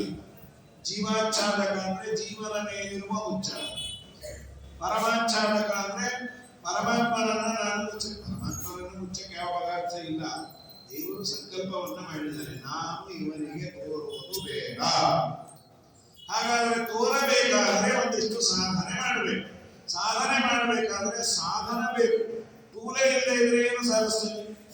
ದಯಮಾಡಿ ನೀನು ದೇಹವನ್ನ ಕೊಡು. ಇದು ಲಕ್ಷ್ಮೀದೇವಿ ನಮ್ಮ ಪರವಾಗಿ ಪ್ರಾರ್ಥನೆ ಮಾಡ್ತಾನೆ. ಅಲ್ಲ, ಅವನು ಸಾಧನೆ ಮಾಡಿ ಏನ್ ಮಾಡ್ತಾನೆ? ಅವನ ಪಾಲಿನ ಆನಂದವನ್ನ ಅವನು ಹೊಂದುತ್ತಾನೆ. ಆ ಜೀವಾಚ್ಛಾದಕ ಪರಮಾಚ್ಛಾದಕಗಳನ್ನು ಒಂದು ನಾಶ ಆಗತ್ತೆ, ಇನ್ನೊಂದು ತೇಲತ್ತೆ, ವಿರಜಾ ನದಿಯಲ್ಲಿ ತೇಲತ್ತೆ ಅಂತ. ಹೀಗೆ ಸುಂದರವಾಗಿ 27 ಪದ್ಯಗಳು ಬೇರೆ ಬೇರೆ ಬೇರೆ ಪ್ರಮೇಯವನ್ನು ಹೇಳುತ್ತೆ. ಇಷ್ಟೇನೆ ಆದ್ಮೇಲೆ ಮುಂದೆ ದೇವರಿಗೆ ಕುಚೇನ ಅಂತ ಒಬ್ಬ ಸ್ನೇಹಿತ. ಅವನಿಗೆ ದುಡ್ಡಿಲ್ಲ, ಕಾಸಿಲ್ಲ, ಅವನ ಒಂದು ಒಳ್ಳೆ ಗುಣ ಏನು ಅಂದ್ರೆ ಕಂಟೆಂಟ್ನೆಸ್, ತೃಪ್ತಿ. ಹೆಂಡತಿಯಂದು ಏನು ಮನೆಯಲ್ಲಿಲ್ಲ, ತುಂಬಾ ಮಕ್ಕಳಿಗೆ ಹಸಿವು, ನೀರಿಡಿಕೆ ಅಂದಾಗೆಲ್ಲ ನೀರು ಕೊಡ್ತಾ ಇದ್ದೇನೆ, ದಯಮಾಡಿ ನೀವು ಹೋಗಿ ಆಗಾಣ ಕೇಳ್ಕೊಂಡು ಬನ್ನಿ. ನನಗೆ ಯಾರು ಬಂಧು ಬಳಗ ಇಲ್ಲ, ದಾರಿದ್ರ್ಯಕ್ಕೆ ಬಂಧು ಬಳಗ ಇರೋದು ಇಲ್ಲ. ದರಿದ್ರವನ್ನು ಯಾರು ಹೇಳ್ಕೊಡ್ತಾರೆ? ನಮ್ಮ ಬಂಧು ಬಳಗ ನಾವು ಕೇಳಿದ್ರು ಹೇಳಲ್ಲ. ಅವರೇನೋ ನಿಮ್ ಬಳಗ ಅಂತೆ, 10 ದಿವಸದ ದಯಾ ಇರುತ್ತೆ. ಅಯ್ಯೋ, ಯಾರ್ಯಾರು ತೊಂದರೆ ಇಟ್ಟಿದ್ದಾರೆ, ನಮ್ಮ ಸಾಧನೆ ನಮಗೆ ಯಾವ ಸಾಧನೆ ಅಯ್ಯೋ ವಿರಕ್ತ ಶಿಖಾಮಣಿ ಇದ್ದಾಗ. ಅದೇ ಆ ಸ್ವಾಮಿಗಳು ನಿಮ್ ಬಳಗ ಅಂದ್ರೆ 10 ಪೇಜ್ ಹೇಳ್ತೀವಿ. ಮತ್ತೆ ತೀರ ಹತ್ರದ ಬಳಗಪ್ಪ ಹೇಗೆ ಹೇಳ್ಬಿಡ್ತೀವಿ ಕರ್ಮಕ್ಕೆ. ಸ್ವಾಮಿಗಳ ಮುತ್ತಜ್ಜಿಯ ಸೋದರ ಅಳಿಯನ ಸೊಸೆ ಅವ್ರ ಕಡೆ ಅವರು ನಮ್ಮ ಮುತ್ತಜ್ಜಿಯ ಸಾಕು. ಇಷ್ಟು ಹಬ್ಬದ ಬಳಗ ಆದ್ರೆ ದಯಮಾಡಿ ಬೇಡ, ಅರ್ಥವೇ ಆಗೋದಿಲ್ಲ. VIP ಹೋದ್ರೆ ಬೇಕು ಅನ್ಕೋತೀವಿ, ಸಾಮಾನ್ಯರು ಹೋದ್ರೆ ನಮಗೆ ತಿರಸ್ಕಾರ ಅಲ್ಲ. ಯಾರಿಲ್ಲ, ಒಬ್ಬರೇ ಒಬ್ಬ ಇದ್ದಾನೆ ಕೃಷ್ಣ, ಹೋಗಿ ಕೇಳಬಾರ್ದ ದ್ವಾರಕಾಧಿಪತಿನ? ಇಲ್ಲ, ಅವ್ನು ಗೊತ್ತು ಯಾರಿಗೆ ಯಾವಾಗ ಕೊಡ್ಬೇಕು, ನೀವು ಹೋಗ್ಲೇಬೇಕು. ಆಯ್ತು, ಹೋಗಿ ಬರ್ತೇನೆ, ದೇವರ ದರ್ಶನ ಮಾಡಿ ಬರ್ತೇನೆ ಅಂತ ಅವನು ಒಳಗೆ ಸಂಕಲ್ಪ ಮಾಡಿದ. ಬರಿಗೆಯಿಂದ ಹೋಗಬಾರ್ದು, ಏನಾದ್ರು ಕೊಡು. ಏನಿದೆ ನಮ್ಮ ಮನೆಗೆ ದಾರಿದ್ರ್ಯ ಬಿಟ್ಟು, ಏನಾದ್ರು ತಗೊಂಬ. ಪಕ್ಕದ ಮನೆಯಲ್ಲಿ ಹೋಗಿ ಒಂದಿಷ್ಟು ಅವಲಕ್ಕಿಯನ್ನು ಬೇಡಿ ತಂದಿದ್ದಾರೆ. ಇವನು ಕೃಷ್ಣನ ಮನೆ ಬಂದಾಗ ಕೃಷ್ಣ ನಿದ್ರವಿದ್ದ ಮನೆಯಲ್ಲಿದ್ದಂತೆ. ಕೃಷ್ಣನ ನೋಡಿದ ಕೂಡಲೇ ಕೃಷ್ಣನು ಓಡಿ ಬಂದು ಅವನ ಭಾರ ತೊಳೆದು ಆಲಿಂಗನ ಮಾಡಿಕೊಂಡು ಇವನ್ನೆಲ್ಲ ಆಶ್ಚರ್ಯ. ಈ ಆಚಾರ ನೋಡಿದ್ರೆ ಊರುಗೊಳವೆ ಇದ್ದಾಗ ಸಣ್ಣಗೆ ನಿಜಂ ಧಮನಿ ಸಂಗೀತಂ ಅಂತ ಹೇಳಿದೆ. ಧಮನಿ ಅಂದ್ರೆ ಪೈಪ್ ಅಂತ. ಏನ್ ತಿನ್ಲಿಕ್ಕಿಲ್ಲ, ಉಳ್ಳಿಕ್ಕಿಲ್ಲ, ಮಹಾ ತಪಸ್ವಿ. ಕೃಷ್ಣ ಒಳಗೆ ಕರೆದು ಅವನನ್ನು ಪಲ್ಲಕ್ಕದ ಮೇಲೆ ಕೂರಿಸಿ ಪಾದಾವತಿ ಚಾಮರ ಹಾಕದಂತೆ ಸತ್ಯಭಾಮ ಸುಧಾಮನದ್ದು ಹಳೆಯದೆಲ್ಲ ನೆನಪಿಸಿಕೊಂಡು ಶಾಲೆಯಲ್ಲಿದ್ದಾಗ ಚೆನ್ನಾಗಿತ್ತು. ಏನಾದರೂ ತಂದಿದೆಯಾ ಕಿಂಬ ಏನ ಮಾನೀತು. ಪಾಪ ಕೃಷ್ಣನ ವೈಭವ ನೋಡಿ ಅವನ ದಾರಿದ್ರ್ಯಕ್ಕೆ ಅನುಭವ ನಾವೇ ತರ್ತೀವೋ ದರಿದ್ರರು ಅದೇನದು ಗಂಟು ಸಂಕೋಚ ಆಗುತ್ತೆ. ಬರೀ ಅವಲಕ್ಕಿರೋ ನಿನ್ನ ವೈಭವದ ಮುಂದೆ ನಮ್ಮ ಮನೆಯ ಬಟ್ಟೆ ನೋಡ್ಲಿಕ್ಕೂ ಅಸಹ್ಯ ಇಲ್ಲ. ಅದರ ಹಿಂದೆ ಪ್ರೀತಿ ಇರುತ್ತೆ ಕೊಡೋದು. ಒಂದು ಹಿಡಿಯನ್ನ ಕೃಷ್ಣ ಸ್ವೀಕಾರ ಮಾಡಿ ಇನ್ನೊಂದು ಹಿಡಿಯನ್ನ ರುಕ್ಮಿಣಿಗೆ ಕೊಟ್ಟು ಇಡೀ ದ್ವಾರಕೆಗೆ ಅವಲಕ್ಕಿ ಸಮಾರಾಧನೆ ಅಂತ ಎಡ ಹೋಗ್ಕೊಂಡು ಕುಚೇಲ. ಮಾರನೇ ದಿವಸ ಕುಚೇಲ ತನ್ನ ಊರಿಗೆ ಬಂದ. ಕೃಷ್ಣ ಏನು ಕೊಡ್ಲಿಲ್ಲ, ತೆಂಗಿನಕಾಯಿ ಕೊಟ್ಟಿಲ್ಲ. ಅದೇಗೆ ಎಲ್ಲಿವರೆಗೂ ಬಂದ್ರು ಇವರು ಮನೆಗೆ ಬಂದಾಗ ಒಳ್ಳೆ ಪಂಚೆ ಕೊಟ್ಟಿದ್ದಾರೆ ಕುತ್ಕೊಂತ. ಆಮೇಲೆ ಹೇಳ್ದ, ನಿಮ್ಮ ನಿನ್ನೆ ಯೂನಿಫಾರ್ಮ್ ಹರದ ಪಂಚೆ ಅಲ್ಲೇ ಇದೆ, ಅದನ್ನು ಉಟ್ಕೊಂಡು ಇದನ್ನು ಬಿಚ್ಚಿಟ್ಟು ಹೋಗಿ. ಈ ತರ ಮಾಡಿದ್ರೆ ಎಷ್ಟು ಬೈಕೋತೀವಿ ದಾರಿಗೆ ಹೋಗ್ಬೇಕಾದ್ರೆ ಅವ್ರಿಗೆ ರೋಗ ಬೇಕಾದಷ್ಟು ಕೊಡಕ್ ರೋಗ ಏನೋ ಅಪ್ಪ. ಆದ್ರೆ ಈ ಪುಣ್ಯಾತ್ಮ ದರಿದ್ರ ಪಾಪಿ ಕೃಷ್ಣ ಶ್ರೀನಿಕೇತನ ಅವರಲ್ಲಿ ನಾನಲ್ಲಿ ಮನೆಗೆ ಕರೆದು ನನ್ನನ್ನು ಕೂಡಿಸಿದ್ದಲ್ಲ ತುಂಬಾ ದೊಡ್ಡವರು ನಮ್ಮ ದೇವರು ಅಂತ ಅನ್ಕೊಂಡು ಮನೆ ಹತ್ರ ಬಂದ. ನೋಡಿದ್ರೆ ಗುಡಿಸಲು ಹೋಗಿ ಅಪಾರ್ಟ್ಮೆಂಟ್ ಆಗ್ತಿದ್ರು. ಕರ್ಮಾನೆ ಯಾರನ್ನ ಕೇಳೋದು ಎಲ್ಲಾರು ಪಾಪ ಹೆಣ್ಮಗಳು ನಿಂತ್ಯಾಳ ಮಾತಾಡಿಸ್ಲಿಕ್ಕೆ ಮೈಯೆಲ್ಲ ಬಂಗಾರ ಹಾಕ್ಬಿಟ್ಟು ಕಂಚಿ ಸೇವೆ ನಿಂತ್ಯಾರೆ. ಏನಂತೂ ಕೇಳುವ, ನಮ್ಮ ಮನೆಯವರು ನೋಡಿದ್ರ ನಾನೇ ನಿಮ್ಮ ಮನೆಯವರು ಹಾಗೆಲ್ಲ ಅನ್ಬಾರದಮ್ಮ. ನೀವೇ ನಿಮಗೆ ಹೃದಯ ವೈಶಾಲ್ಯತೆ ಇದ್ರು ಎಲ್ಲಾರು ಮನೆಯವರು ಅಂದ್ರೆ ಅವ್ರ ಮನೆಯವ್ರ ಗತಿ ಏನಮ್ಮ. ನಾನೇ ನಿಮ್ಮ ಮನೆಯವ್ರು ನೋಡಿ ಅಂತ ನೋಡೋ ಕಾಲಕ್ಕೆ ಮನೆಯವರೇ ಏನಿದೆಲ್ಲ ನೀವೇ ಹೇಳಬೇಕು. ನೀವು 3 ಗಂಟೆಯಲ್ಲಿ ಕೃಷ್ಣದೂತರ ಮುಂದೆ ಇದೆಲ್ಲ ಕೊಟ್ಟರು. ನಮ್ಮಪ್ಪ ತೆಗೆದುಕೊಂಡು ಹೋಗುವ ಭಾರವೂ ಬೇಡ ಅಂತ ಡೋರ್ ಡೆಲಿವರಿ ಕೊಟ್ಟುಬಿಟ್ಟಿಲ್ಲ. ಬಡತನದಲ್ಲಿ ಭಂಗ ಪಡುತ್ತಲೀರಲು ವಿಪ್ರಮಣದಿ ಕಲುವನು ಬಾಳೆ ದೃಢದಿ ಮಡದಿ ರುಕ್ಮಿಣಿಯೊಡನೆ ಬರುವನ ಅಡಿಗಳಿಗೆ ಕೊಡಮಡುತ್ತ ತನ್ನೊಪ್ಪಿಣಿಯ ಅವನಿಯ ಕೊಡಲು ಗುಂತಿಸಿ ಕಡು ಸಂಪದವ ಸಂಕಡನೆ ನೀಡಿದಿ ವರದಾ. ನಾನು ಹೇಳಿದಂತೆ ಏಕಾದಶನ ಭಾಗವತದಲ್ಲಿ ಜಯಂತಿಯ ಉಪಾಖ್ಯಾನ ಅಂತ 9 ಜನ ಋಷಿಗಳು ಸನ್ಯಾಸಿಗಳು ಅವರು ಮತ್ತೆ ನಿಧಿ ಎನ್ನುವ ರಾಜನಿಗೂ ಆದ ಸಂವಾದ. ಕವಿ ಹರಿ ಅಂತರಿಕ್ಷ ಪ್ರಬುದ್ಧ ವಿಪರಾಯಣ ಆವಿರ್ಭದ್ರ ಧನ್ಯನ ಚಮಸ ಪ್ರಭಾಕರ ಅಂತ. ಅದಾದ ಮೇಲೆ ಕೃಷ್ಣನನ್ನ ಪರಧಾಮಕ್ಕೆ ಕರೆದಾಗ ಉದ್ಧವರು ನಾನು ಬರ್ತೇನೆ ಎಂದು 24 ಗುರುಗಳಿಂದ ಆದ ಪಾಠದ ಬಗ್ಗೆ ಉಪನ್ಯಾಸ ಇದೆ. ಪೃಥ್ವಿ ವಾಯುರಾಕಾಶ ಅಪೋಗ್ನಿ ಚಂದ್ರಮಾರಲಿ ಕಮೋಪ ಹರಿಹರ ಸಿಂಧು ಪತಂಗೋ ಮದಗೃದ್ಗಜ ಮಧುಹ ಹರಿಣೋ ಮೀನ ಪಿಂಗಲ ಕುರರೋಡ್ಬಕ ಅಂತ ಅದೆಲ್ಲ ಹೇಳಿ ಅನೇಕ ಧರ್ಮಗಳ ಬಗ್ಗೆ ಎಲ್ಲ ಹೇಳಿದ್ದಾರೆ. ಅದನ್ನೇ ಸಪರೇಟ್ ಆಗಿ ಒಮ್ಮೆ ಹೇಳುವ ದ್ವಾರ ಏಕಾದಶಿ. ಹಾಗಾಗಿ ಇದಾದ ಮೇಲೆ ಕೃಷ್ಣ ಪರಂಧಾಮಕ್ಕೆ ಹೋದ. ಎಲ್ಲರೂ ಹೊರಟಿದ್ದಾರೆ. ನಾನು ಹೋಗಿ ಬರ್ತೇನೆ ಅಂತ ಒಂದಿಷ್ಟು ಯುಗ ಧರ್ಮವನ್ನೆಲ್ಲ ಹೇಳ್ತಾರೆ. ಕಲಿಯುಗದಲ್ಲಿ ದಿನೇ ದಿನೇ ಧರ್ಮ ನ್ಯಾಯ ವ್ಯವಸ್ಥೆ ಎಲ್ಲ ಕಮ್ಮಿ ಆಗುತ್ತೆ. ಕಲಿಯುಗವನ್ನು ದೇವರು ಮಾಡಿದ ಯಾಕೆ ಅಂದ್ರೆ ಕಲಿಯುಗದಲ್ಲಿ ಒಂದು ದೊಡ್ಡ ಗುಣ ಇದೆ. ಭಗವಂತನ ಕೀರ್ತನೆ ಮಾಡಿದರೆ ಹೃದಯಗಳಲ್ಲಿ ತಪಸ್ಸು ಮಾಡಿದರೆ ಧ್ಯಾನ ಮಾಡಿದರೆ ಎಷ್ಟು ಪುಣ್ಯವೋ ಅಷ್ಟು ಪುಣ್ಯ ಕಲಿಯುಗದಲ್ಲಿ ಬರುತ್ತೆ. ಧ್ಯಾನಯುಗಲಿ ಯಜನ ಯಜ್ಞಮುದ್ರಿತಾಯುಗಲಿ ದಾನಮಾಂತಗನ ದೇವತಾರ್ಚನೆಯು ದ್ವಾಪರದಿ ಕಾಲದಿ ಕಲಿಯುಗದಿ ಕೇಶವನೆಂದರೆ ಕೈಗೊಡುವ ನಂತರಂಗ ವಿಠಲ. ಇಷ್ಟು ಹೇಳಿ ಆದ್ಮೇಲೆ ನಾನು ಹೋಗಿ ಬರ್ತೇನೆ ಅಂತ ಶುಕಾಚಾರ್ಯರು ಹೊರಟರು. ಅಷ್ಟೊತ್ತಿಗೆ ಹಾವು ಇದು ಬಂದಿದೆ. ಹಾವು ಬಂತು. ಹಾವಿನ ರೂಪದಲ್ಲಿ ಬರಲಿಲ್ಲ, ಹುಳದ ರೂಪದಲ್ಲಿ ಬಂದು ಕಚ್ಚಿಟ್ಟಿಯಾನೆ. ಅಷ್ಟೊತ್ತಿಗೆ ಪ್ರಾಣೋತ್ಕ್ರಮಣ ಆಗಿತ್ತು. ಎಲ್ಲ ಹಾವು ಕಚ್ಚಿಸಿದ್ರೆ ಅದು ದುರ್ಮರಣ. ದೇವರನ್ನ ನೋಡಿದವನು ಬೇರೆ ಗಣೇಂದ್ರ ಬಾಲಮ್ಮನರು ಎಲ್ಲ ಕಡೆ ಹಾಹಾಕಾರ ಆಯಿತು. ನಂತರದಲ್ಲಿ ಅವನ ಮಗ ಸಂಪಯಜ್ಞವನ್ನು ಮಾಡಿದಾಗ ಅಲ್ಲೋ ಮರಣಕ್ಕೆ ಒಂದು ನಿಮಿತ್ತ ಅಷ್ಟೇ. ಹುಟ್ಟಿದ ದಿವಸವೇ ಮರಣವು ಗ್ಯಾರಂಟಿ ಆಗಿದೆ. ಡೇಟ್ ಆಫ್ ಮ್ಯಾನುಫ್ಯಾಕ್ಚರ್ ಕೆಳಗೆ ಡೇಟ್ ಆಫ್ ಎಕ್ಸ್ಪೈರಿ ಇರುತ್ತೆ. ನಿಮ್ಮ ಜಾತಕದಲ್ಲಿ ಪುಣ್ಯ ಬರೆಯಲ್ಲ ಅಷ್ಟೇ. ಹಾಗಾಗಿ ನೀನು ಯಾವುದೋ ಹಾವನ್ನೆಲ್ಲ ಕೊಂದ್ರೆ ನಿಮ್ಮ ಅಪ್ಪ ಬರೋದಿಲ್ಲ, ಪ್ರಾಯಶ್ಚಿತ್ತ ಮಾಡಿಕೊಂಡು ಮುಂದೆ ಅವನು ಊಟಕ್ಕೆ ಹೋದ ಅಂತ ಒಳ್ಳೇದು ಆದ್ರೆ ಕೇಳಿದವರು ಭಯ ಆಗುತ್ತೆ. ಭಾಗವತ ಕೇಳಿದ್ರೆ ನೀವು ಹೋಗ್ತೀನಿ. ಅದಕ್ಕೆ ಮಾರ್ಕಾಂಡೇಯ ಪುರಾಣದ ಮಾರ್ಕಾಂಡೇಯ ಚರಿತ್ರೆಯನ್ನು ಹೇಳಿ ಋಷಿಗಳ ಮಕ್ಕಳು ಅವರು ಚಿರಂಜೀವಿಯಾಗಿ ಇದ್ದು ನರನಾರಾಯಣನ ದರ್ಶನ ಮಾಡಿ ಮುಂದೆ ರುದ್ರದೇವರ ದರ್ಶನವನ್ನು ಮಾಡಿದ್ದರ ಜೊತೆಯಲ್ಲಿ ಭಾಗವತವನ್ನು ಉಪಸಂಹಾರ ಮಾಡುತ್ತಾ ಉಪಚಿತ ನವಶಕ್ತಿ ವಿಶ್ವಾತ್ಮ ಉಪರಚಿತ ಸ್ಥಿರಜಂಗಮ ಪಾಲನಾಯ ಭಗವತ ಉಪಲಬ್ಧಿ ಮಾತ್ರ ಧಾಮ್ನೆ ಸುರ ವೃಷಭಾಯ ನಮಸ್ಸನಾಥನಾಯ ಅಂತ ಯಾ ಅಂತ ಮುಗಿಸ್ತಾರೆ. ಜಾ ಇಂದ ಶುರು ಆಯಿತು, ಯಾ ಇಂದ ಮುಗಿಯುತ್ತೆ ಜಯ ಅಂತ. ಬೀಜಾವರ ಮಠದ ಪರಂಪರೆಯಲ್ಲಿ ಒಂದು ವಿಜಯಧ್ವಜರು ಗಣತೀರ್ಥದಲ್ಲಿ ಅವರ ಉದಾಹರಣೆ. ಸಮಗ್ರ ಭಾಗವತಕ್ಕೆ ಮೊದಲು ಆಚಾರ್ಯರ ತಾತ್ಪರ್ಯಾನುಸಾರಿಯಾಗಿ ವ್ಯಾಖ್ಯಾನ ಮಾಡಿದ ಪುಣ್ಯಾತ್ಮ. ಅವರು ಭಾಗವತ ಮುಗಿಸ್ಬೇಕಾದ್ರೆ ಒಂದು ದೇವರನ್ನ ಕೇಳ್ಕೊಳ್ತಾರೆ, ಕೃಷ್ಣ ನಾನು ಮಾಡಿದ ಈ ವ್ಯಾಖ್ಯಾನದಿಂದ ನೀನು ಪ್ರೀತನಾಗಿದ್ರೆ ವ್ಯಾಖ್ಯಾ ಭಾಗವತಸ್ಯ ಕೃಷ್ಣ ರಚಿತ ತ್ವತ್ಪ್ರೀತಿ ಕಾಮಾತ್ಮನ, ನೀನು ಪ್ರೀತನಾಗಲಿ ಅಂತ ಮಾಡಿದ್ದು, ನೀನು ಪ್ರೀತನಾಗಿದ್ರೆ 3 ವರ ಕೊಡೋದು. ಅಯ್ಯೋ ಕೇಳ್ಕೊಂಡ್ರ ಅಂತ ಕೇಳಿದ್ದು ನೋಡಿ ಏನಂತ, ತ್ವತ್ಪ್ರೀತಿ ಕಾಮಾತ್ಮನ ಪ್ರೀತಶ್ಚೇ ಪ್ರದಿತ ಪ್ರದದಾಸಿ ತತ್ ಪ್ರತಿನಿಧಿ ತತ್ರೇ ಮೃಣೀಶ್ವೇ ವರಾನ್ ಪ್ರಾಕ್ ನಿಷ್ಕಿಂಚನತ, ನನಗೆ ಮೊದಲು ದಾರಿದ್ರ್ಯವನ್ನು ಕೊಡು ಅಂತ. ತವ ಪ್ರತಿಭವಂ ಪಾದಾರ ವಿದ್ಯಾತ್ಮನಾಂ ಸಂಸಿಕ್ತಂ, ನಿನ್ನ ಭಕ್ತರ ಪಾದಧೂಳು ಸಿಗುವಂತೆ ಮಾಡು. ಸುಖತೀರ್ಥ ತೀರ್ಥ ವಿಜಯಾಹಾರಸ್ಯ ಮಾನಸರ, ಆನಂದ ತೀರ್ಥರ ಶಾಸ್ತ್ರ ಇದು ದೇವತೆಗಳ ಆಹಾರ, ಅದು ನನ್ನ ಕಿವಿಗೆ ಬೀಳುವಂತೆ ಮಾಡುವಂತ ವಿಜಯದೇವರು ಪ್ರಾರ್ಥನೆಯನ್ನು ಮಾಡಿದ್ದಾರೆ.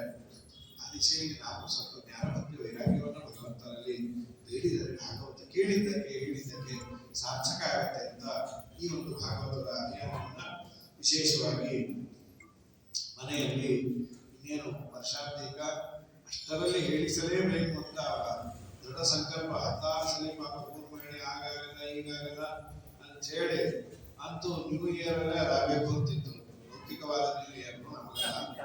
ಹಾಗಾಗಿ ಸ್ವಲ್ಪ ವಿಶೇಷವಾಗಿ 26ನೇ ಇಸ್ವಿಯಲ್ಲಿ ಈ ಒಂದು ಕಾರ್ಯಕ್ರಮ ಧನುರ್ಮಾಸದಲ್ಲಿ ರಾಘವೇಂದ್ರ ಸ್ವಾಮಿಗಳ ಸನ್ನಿಧಾನದಲ್ಲಿ ಆಗಿದೆ.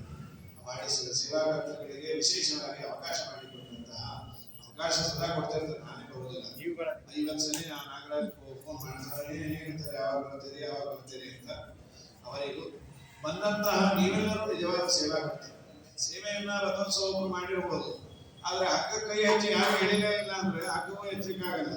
ಬಂದ ನಿಮಗೆಲ್ಲರೂ ಅಭಿನಂದನೆಗಳನ್ನು ಸಲ್ಲಿಸಿ ಒಂದು 10 ನಿಮಿಷ ಜಾಸ್ತಿ ತಗೊಂಡು ಕ್ಷಮಿಸಿ ಅಂತ ಕೇಳ್ತಾ ಹರೇ ನಮಃ ಶ್ರೀಕೃಷ್ಣ. ವಿಶೇಷವಾಗಿ ನಮ್ಮ ಸದಾಚಾರ್ಯರು